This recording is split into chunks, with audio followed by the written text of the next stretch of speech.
I just got this K2AX in the mail, and it comes with Ziggurat double shots, and it's fucking filthy, so I gotta clean the caps. So we're gonna get a nice big bowl, feed it a denture tablet, gonna feed it a second, start pulling caps, and putting them in the bowl.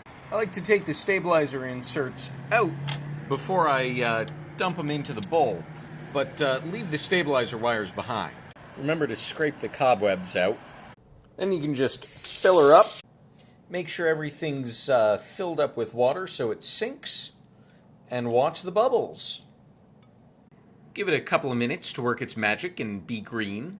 Then strain, rinse, and for particularly disgusting caps such as these, soap, water, and a sponge may be necessary. Then let them dry out by a window.